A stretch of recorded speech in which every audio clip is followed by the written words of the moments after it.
Hello there. Welcome once more to Controls Kitchen. And if this is your first time stopping by, I'd like to say a very warm welcome to you.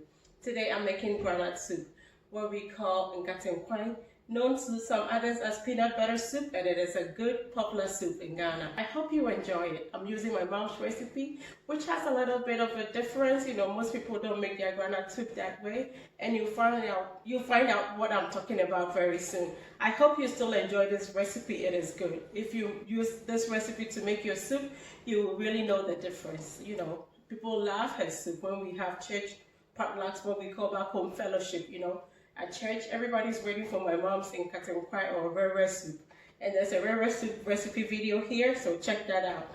They're waiting, and her food is always going to be served to the ministers and the church elders, and also for you.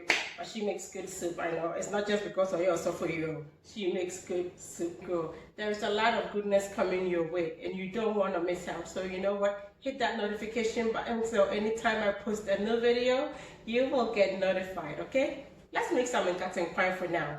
Okay, so for this soup, you will need your peanut butter or groundnut paste, some fresh ginger roots, onions, aniseed or nkitinkiti, some fresh tomatoes. And the difference lies in the fact that Mama will put some garden eggs in her soup and some peppers. And of course, your goat meat or whatever meat you want to make your groundnut soup with. So I started off by cutting the heads of the garden eggs, added some peppers, and I put that on fire to cook. And whilst it cooked, I am blending my onion, ginger, aniseed, and this is what is going to be the seasoning for my meat. So I'm pouring them now onto my meat, and then I'll rinse out my blender, add the water, some salt to taste, and now I'm going to cover this and let this cook. My goat is very, very mature. The meat is tough, so I'm going to have to cook this for about 40 minutes before I proceed. Groundnut paste is about a total of 2 cups, and I weighed it. I'll let you know the weight in the description box. And I also added 5 cups of water. So in total, I have about 7 cups of peanut butter mixture in the blender right now. And that is what I'm pouring into my pot here. And I'm going to cook this until it goes back to almost the peanut butter consistency and it has some oil on top. This is how you ensure your peanut butter is cooked in advance, so your soup cooks faster and it's even more richer in color because you are cooking the peanut butter. You're almost like frying it some more, so the color gets richer. So anyway, my meat is cooking. It has cooked into about 20 minutes of the cook time. I intend to cook it for about 40 to 45 minutes because it is very tough. And so I'm just stirring at this point, and then I'm going to blend my garden eggs. So the garden eggs, as you could see, they were very like almost wrinkled with it. If you've watched some of my light soup videos, I think I mentioned that my mom always used garden eggs to make soup. It has to be that kind of old. She never uses fresh garden eggs for soup, and it's always, of course, the ripe one, the yellow one, not the white garden eggs, but it has to be that wrinkled. She says it makes the soup thicker, and the fresh ones she claims makes the soup have a funny whatever smell. I don't know about that, but I'm used to that. So don't think my garden eggs are bad. They're wrinkled, yes. They have some spots which would not be preferred. But when you go to the market to buy garden eggs for soup, opt for the the ripened, wrinkled, almost like withered ones. That is perfect. Anyway, as you can see, the groundnut paste is cooking, is thickening, and this part I have to say is not the best saucepan I should have used. I should have used like stainless steel or any non-stick pot. It was difficult cooking the groundnut paste in it, but it still worked. And so I've now blended my pepper and garden eggs, and I'm pouring some water in here. So this is almost like you're making light soup at the beginning. It's not that much garden eggs. It was just 4 of those with the peppers, but it helps to thicken your soup and even improves the taste. So I'm going to add my fresh tomatoes at this point, and hopefully by the time the groundnut paste is ready to come in here, it will be cooked and I would have removed them. And looking at this groundnut paste, just look at the beauty. The color is getting richer. The oil is coming on the surface now. It is cooking beautifully, and in a few more minutes it's going to be ready to be transferred into the meat for our real peanut butter soup to start. And you have to remember to constantly stir this because you are more like frying it some more to bring out the richness of color, flavor, aroma in your soup. So I cover it, but just like I told you, you don't forget about this. Even though you cover so it cooks a little faster, you constantly have to um, open your lid or uncover and then stir so your peanut butter is not going to burn, which I'm not doing such a great job at. But I told you already, I made a bad choice with my cooking pot, but it's still doing good. So I've been cooking the peanut butter for about 40 minutes at this point, and that is just about how long it's taken to cook the meat. So you see, that is why it's a faster way for you to make your soup, because you are cooking both together at the same time, and when you put them together, it cooks pretty fast and your soup is gonna be richer, and the color even more beautiful because you fried your groundnuts a little bit more. So I'm going to take my tomatoes out now, and they've been in it for about 15 minutes. And that is all that it takes, because I'm going to blend it. And when you put it back in the soup, it's going to continue the cooking process.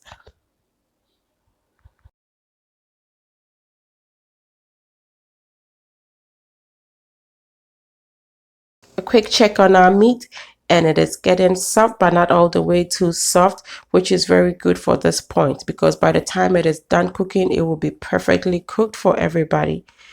And look at that groundnut paste. It's doing so beautifully. It is cooked. It has thickened. The oil has really, really come on the surface now. It smells amazing. And the color, as you can see for yourself, is just beautiful. So at this point, I'm just going to transfer this onto my meat and let this cook, which will cook for another about 45 minutes, like I told you before.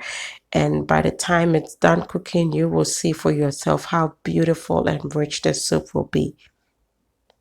Okay, so I just poured my groundnut paste in here, and look, just beautiful. I didn't need to add any water to it. It mixes it up and dissolves on its own. You don't need to blend it or mix it up before you put this in. Trust me, it's gonna just dissolve beautifully.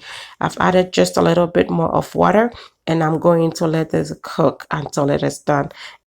Just look at how beautifully it is bubbling. I could just look at this all day. To me, that is therapeutic. Anyway, this is like 25 minutes into cooking it, and I'm adding the tomatoes now. It is blended, and I will say, if your blender doesn't make your content smoothly blended, then I recommend you strain it, because for groundnut soup you want it to have a very smooth texture with no residue if you can help it. Just look at it here now. It is boiling. It is doing so good. This is like 35 minutes into the cook time. In another 15 to 20 minutes, our soup will be ready. And just look at this. Beautiful. The oil is coming back on the surface. Our soup is thickening. It is smelling amazing. Just so good. You just want to just eat something with this at this point. And we're just going to let it go for a little bit longer. And at this point, I'm making my omutuo, and the fufu is already done. And we are about to have something very good. Just look at that. Just look at how beautiful. I'm just going to throw in some fresh peppers at this point. So this should tell you at this point that our soup is done, literally done. All it needs is a little bit of simmering time, about 5 more minutes, and that will help to improve the appearance of the soup. By improving, I mean the oil will come up on the surface some more, and it will just look beautiful, presentable, and just delicious. Yes, that is the word, just delicious.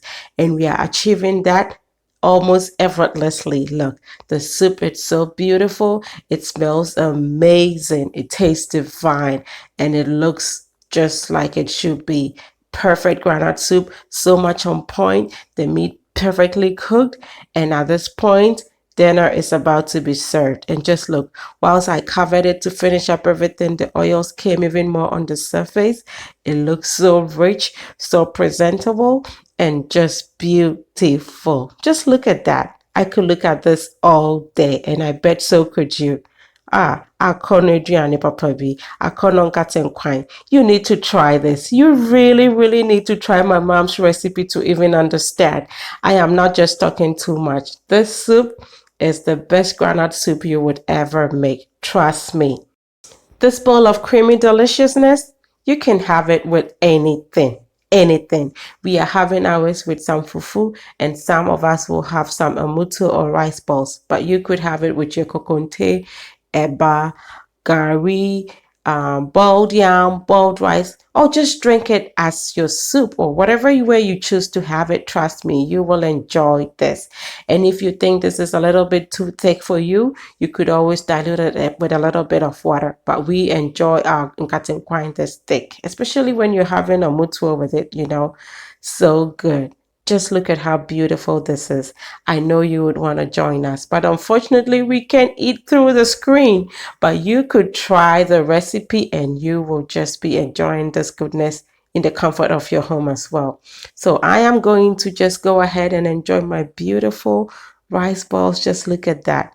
Piping hot, just calling my name. And as custom demands, I will say, this is good. Really, really good. And quite Papa Bini. You need to try this to even understand what I'm talking about. And until I come your way next time with something delicious, be loving, be kind, be happy.